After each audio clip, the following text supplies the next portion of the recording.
अस्सलाम वालेकुम। I hope कि सब लोग ठीक होंगे। तो इस वीडियो में मैं आपको सब कुछ बताऊंगा जो फ़ॉरेक्स ट्रेडिंग के बारे में जानना ज़रूरी होता है। फ़ॉरेक्स आपकी रोज़मर्रा ज़िंदगी के हर हिस्से पर असरअंदाज होता है। सुबह कॉफ़ी खरीदने से गाड़ी में फ्यूल डलवाने तक, छुट्टियों पर जाने तक, यहाँ तक कि सब कुछ में फ़ॉरेक्स की वजह से मुमकिन होता है। ये इस लेसन के साथ एक फ़ॉरेक्स ट्रेडिंग बिगिनर्स गाइड भी है जो इस वीडियो के साथ मिलकर काम करती है। वीडियो के बाद में मैं बताऊंगा कि आप इसको कैसे हासिल कर सकते हो। तो वीडियो में बहुत से इंपॉर्टेंट टॉपिक्स है, तो स्किप नहीं करना आपने। फर्स्ट टॉपिक है हमारा व्हाट इज़ फ़ॉरेक्स। फ़ॉरेक्स क्या है? फ़ॉरेक्स असल में फॉरेन एक्सचेंज का शॉर्ट फॉर्म है और ये दुनिया के सबसे बड़े फाइनेंशियल मार्केट है। सोचिए एक बहुत बड़ा ग्लोबल मार्केट प्लेस जहाँ दुनिया के हर कोने में ट्रेडिंग हो रही है, लेकिन यहाँ सामान नहीं बल्कि मुख्तलिफ़ करेंसीज की ट्रेड होती हैं। ठीक है, तो फ़ॉरेक्स मार्केट दुनिया की सबसे ज़्यादा ट्रेड होने वाली मार्केट्स है, जहाँ पे रोज़ाना $6 ट्रिलियन से ज़्यादा की ट्रेडिंग होती है। स्टॉक मार्केट के बरक्स फ़ॉरेक्स 24 घंटे खुला रहता है, संडे शाम 5 बजे से फ्राइडे शाम 5 बजे तक ईस्टर्न टाइम, तो ये ऑफ होता है तब। तो आप सोच रहे होंगे कि फ़ॉरेक्स मार्केट कहाँ लोकेटेड है, ये कहाँ पे है? असल में ये हर जगह है, हर जगह पे है ये। फ़ॉरेक्स एक डिसेंट्रलाइज्ड मार्केट है जिसकी कोई सेंट्रल अथॉरिटी या एक्सचेंज नहीं होती। ये बैंक्स, ब्रोकर, डीलर्स, गवर्नमेंट्स का नेटवर्क होता है, आपस में जुड़े होते हैं ये, और ये आपस में करेंसी ट्रेड करते हैं। लेकिन लाइक बटन यार प्रेस करें ताकि हमारी टीम यूट्यूब पर मज़ीद फ्री कंटेंट बनाती रहे, आपके लिए आसानी हो देखने में।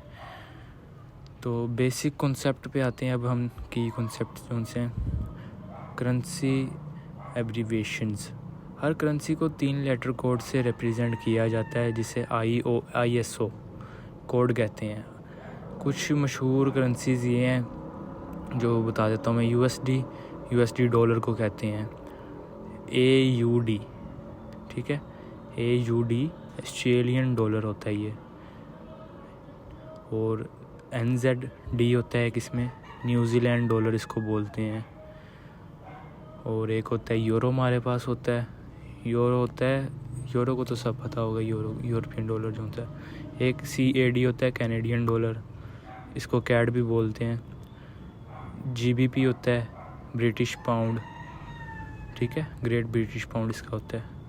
JPY होता है, जैपनीज येन, ठीक है।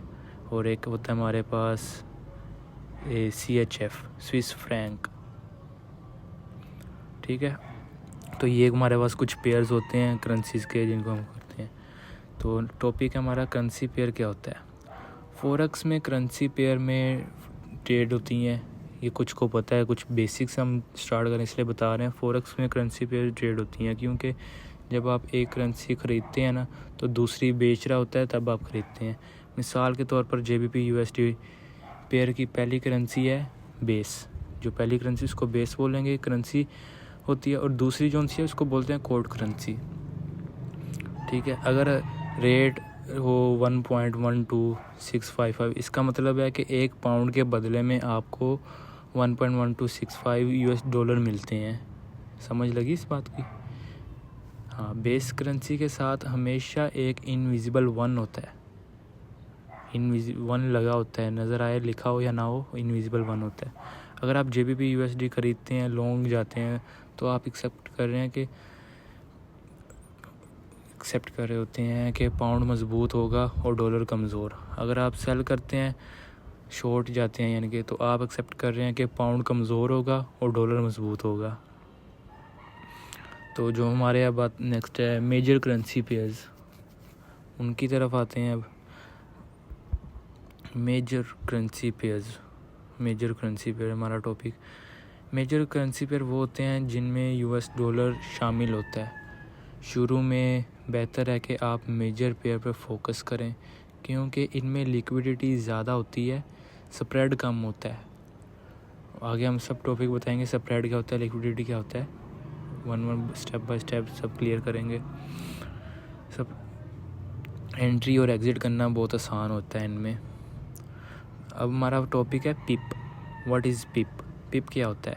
फॉरेक्स एक्सचेंज रेट की तब्दीली पिप में मेजर की जाती है। पिप का मतलब होता है percentage in point. Pip percentage in point. ज़्यादातर करेंसी 4 डेसिमल प्लेसेस तक लिखी जाती हैं और 4th डेसिमल एक पिप होता है।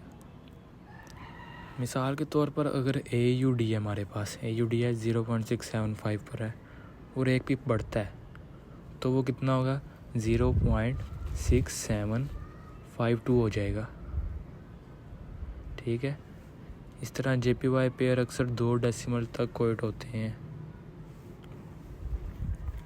पिप फ्रैक्शनल पिप होता है जो 1/10 पिप होता है और 5th डेसिमल प्लेस पर होता है। 5वां डेसिमल प्लेस यानी कि पॉइंट के बाद 5वां हिस्सा भी होता है। USD JPY जो अभी मैंने आपको बताया है कि ये हमारे पास होता है 2 डेसिमल्स तक कोट होता है, 1.46.23 जैसे 22। ठीक है। ये फ्रैक्शनल पिप होता है जो 1/10 पिप होता है और 5th डेसिमल प्लेस पर होता है, पॉइंट के बाद 5 हिस्सा। तो आप लोग कमेंट्स में बता सकते हैं कि नेक्स्ट किस टॉपिक पे वीडियो बनाएं। अब हम नेक्स्ट टॉपिक है हमारा लॉट साइज़ आएगा।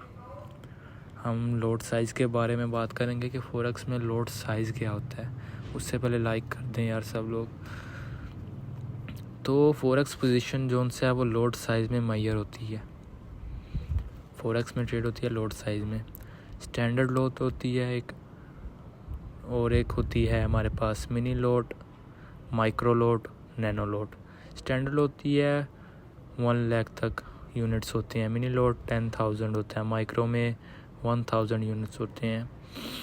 माइक्रो ये आ गई है हमारे पास 1000 यूनिट्स। इसमें और होती है एक नैनो लॉट, उसमें होते हैं 100 यूनिट्स। तो ये इस तरह लॉट साइज़ होती है। हमारा अब नेक्स्ट टॉपिक है बिड, आस्क और स्प्रेड। बिड क्या होता है, आस्क क्या होता है और स्प्रेड क्या होता है? हर ट्रांजैक्शन में 2 प्राइसेस होती हैं। बिड प्राइस जिस पर आप सेल करते हैं, ठीक है, और आस्क प्राइस होती है जिस पर आप बाय करते हैं। बिड और आस्क के दरमियान में जो फ़र्क होता है ना, उसे स्प्रेड कहते हैं। बिल्कुल सिंपल सी चीज़ है, कोई रॉकेट साइंस नहीं। तो ये जो स्प्रेड कहते हैं, ये ब्रोकर का ना प्रॉफिट होता है जो इनके दरमियान स्प्रेड होता है ना। ट्रांजैक्शन कॉस्ट होती है यानी मार्केट में एंट्री का खर्चा, जो उनका फ़ीस कह सकते हैं आप उसको। मुख्तलिफ ब्रोकर्स जो उनसे हैं वो मुख्तलिफ स्प्रेड ऑफ़र करते हैं और कभी कभी स्प्रेड मार्केट कंडीशन के मुताबिक चेंज भी होते रहते हैं कि आप किस तरह की मार्केट में ट्रेड करें तो उस तरह का स्प्रेड लगेगा आपको। हमारा टॉपिक है नेक्स्ट ब्रोकर्स एंड लेवरेजेस।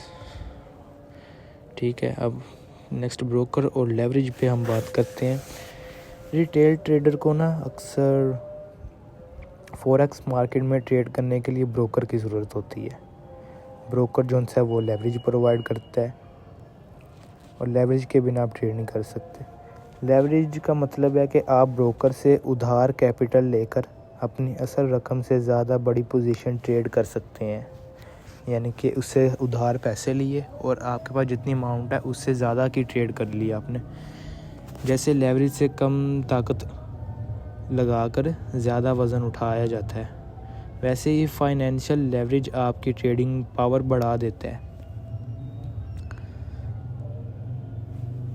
लेकिन याद रखें यहाँ पे ना एक चीज़, जहाँ ज़्यादा मुनाफे का चांस होता है ना, वहाँ ज़्यादा नुकसान का रिस्क भी होता है। लेवरेज डबल एंडेड स्वॉर्ड है, ठीक है। इससे जितना फ़ायदा लेने की कोशिश करोगे उतना नुकसान भी हो सकता है, ये चीज़ माइंड में रखनी है आपने। लेवरेज रेशियो मिसाल के तौर पर 1:50, 1:100, 1:500। अक्सर ट्रेडर को मार्जिन डिपॉजिट करना होता है जो कि कोलेटरल के तौर पर होता है।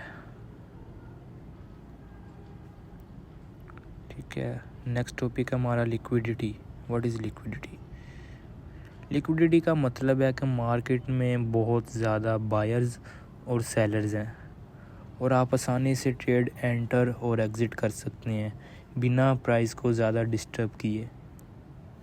समझे बात को मेरी? फॉरेक्स मार्केट बहुत लिक्विड है, बहुत ज़्यादा, क्योंकि यहाँ पे 7 ट्रिलियन से ज़्यादा की ट्रेड होती है डेली, ये मैं बता चुका हूँ। तो नेक्स्ट हमारा टॉपिक है market volatility. What is market volatility? High volatility का मतलब है हाई प्राइस और ज़्यादा अमाउंट में ऊपर नीचे हो रहा है, जैसे रोलर कोस्टर बहुत स्पीड से ऊपर नीचे घूमता है। ज़्यादा रिस्क लेना यानी कि ज़्यादा रिवॉर्ड के चांस है।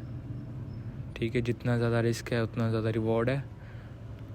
लो वोलेटिलिटी में मार्केट एक सुकून माहौल में होता है, काम होता है, काम डाउन। छोटी प्राइस मूवमेंट, कम रिस्क कम रिवॉर्ड है। ठीक है, यानी कि थोड़ा मूव होगा तो कम रिस्क होगा, कम रिवॉर्ड मिलेगा। वोलेटिलिटी को इफ़ेक्ट करने वाले जो फैक्टर्स होते हैं ना, जिसकी वजह से वोलेटिलिटी पे इफ़ेक्ट होता है, तो वो उसमें हम कुछ देखते हैं कि वो क्या फैक्टर्स हैं हमारे पास। उनमें हमारे पास सबसे पहला जोन सा आता है इन्फ्लेशन। इन्फ्लेशन जोन से है interest rate, political events, economic data, ये काफ़ी है। इन्फ्लेशन है हमारे पास, मार्केट डिमांड होती है और foreign policy announcement, political and economic conditions, economic data release, central bank decision, natural disasters, यानी कि इसको मैं थोड़ा बताता हूँ। पॉलिटिकल इवेंट्स हो गए, इकोनॉमिक डाटा यानी कि सेंट्रल बैंक के डिसीजन, गवर्नमेंट पॉलिसीज़ क्या हैं, ये सब चीज़ें आती हैं। लोग फॉरेक्स से पैसा कैसे कमा रहे हैं? पैसा आ रहा है, बहुत कमा रहे हैं लोग। कैसे कमा रहे हैं? How do people make sense of the forex market? तो उसके पीछे एक रीज़न होता है technical analysis. What is technical analysis? Technical analysis में ट्रेडर पुरानी हिस्ट्री और पुराने पैटर्न्स स्टडी करते हैं ताकि फ्यूचर मूवमेंट्स प्रिडिक्ट कर सकें। इसको आप सिंपल बैक टेस्टिंग भी बोल सकते हो, यानी कि पीछे देखना हिस्ट्री में क्या हुआ है, अब वो दोबारा रिपीट होने वाला है। पीछे इस प्राइस पे, इस शेप में, इस स्ट्रक्चर में क्या मूवमेंट हुई है, वो दोबारा होने वाला है। आइडिया ये होता है कि हिस्ट्री रिपीट होती है। मिसाल के तौर पर आप लगा लें कि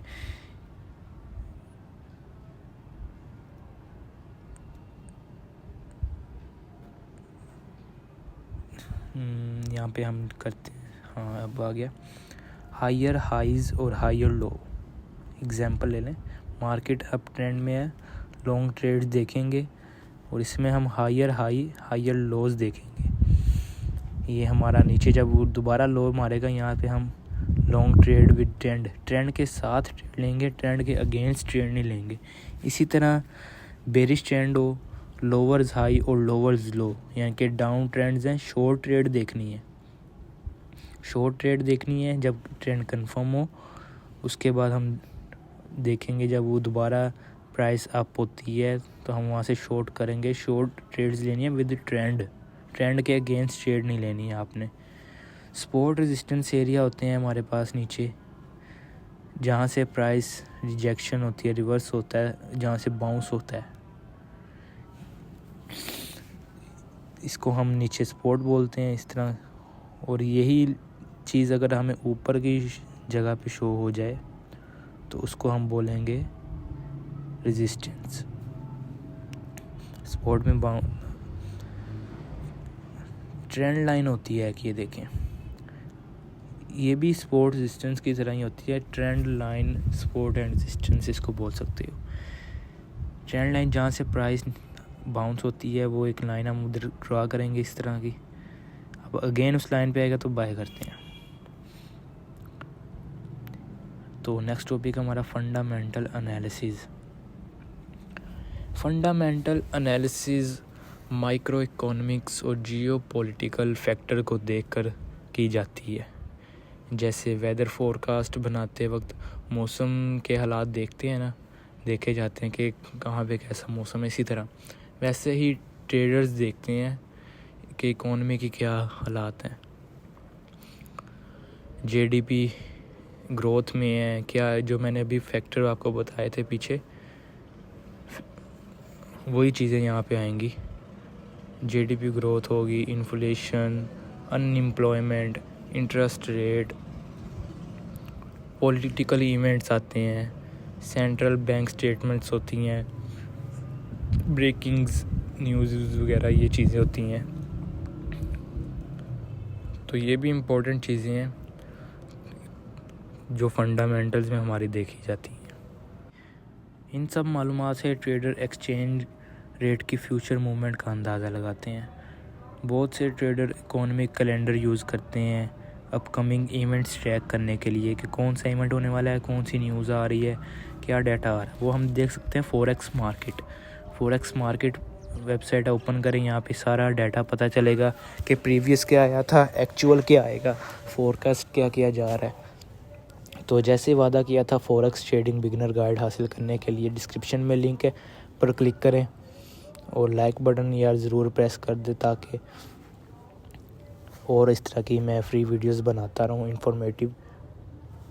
तो आप भी कमेंट्स में बताएं कि नेक्स्ट वीडियो किस टॉपिक पर होनी चाहिए। इंशाल्लाह मिलते हैं नेक्स्ट वीडियो में। अल्लाह हाफिज़।